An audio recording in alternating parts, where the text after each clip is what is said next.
Today, let's talk about turning your inner critic into your inner sage.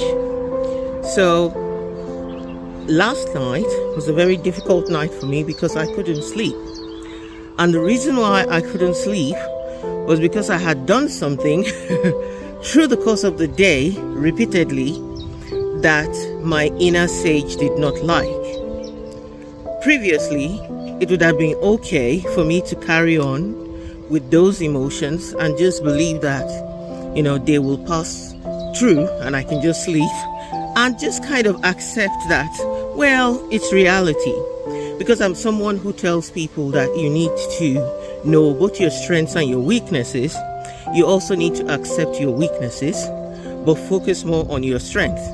But you know what happens in real life is that we tend to focus more on our weaknesses than we focus on our strengths, especially if you're an introvert. It is something that I have noticed with a lot of introverted female entrepreneurs that I work with, that there is a lot of focus on the negative and the things that you are not and the things that you can't do. So, when I went to bed last night, I had spent the day really finding it funny talking about a lot of things that I was weak at doing.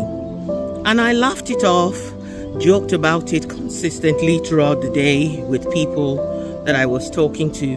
But when I came to bed, I had this nudge, and the question within me was not, oh, it's okay, you are all those things. It was, why were you talking derogatively about yourself? Is that the state that you want to be in going forward? Is that your future self that you want to create? If not, why are you saying the things you're saying and consistently saying them to emphasize them? I watched a documentary by Ed Sheeran about the life of Ed Sheeran. And in the beginning of the film, those that don't know Ed Sheeran, a musician in the UK, multi-platinum, high-selling musician, who is an unlikely person you would think would be a success. And he said this, he said, I believe in speaking to life what you want. And that resonated with me very deeply. And over the years, I have always said to my clients and practiced the art of turning my inner critic into my inner sage. So your inner critic will tell you all the negatives and your weaknesses. Your inner sage will give you wisdom to be able to move forward. So how do you do this? You do this in 3 key ways. You do this by saying what you want, by visualizing what you really want for yourself, and by acting in a manner that represents what you really want.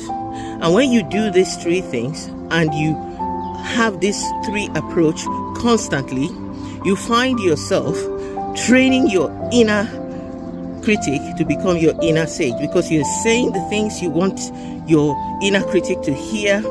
You are visualizing the things you want your inner consciousness to take in, and you are acting in accordance with what you want to believe and how you want to be. And that makes a real difference.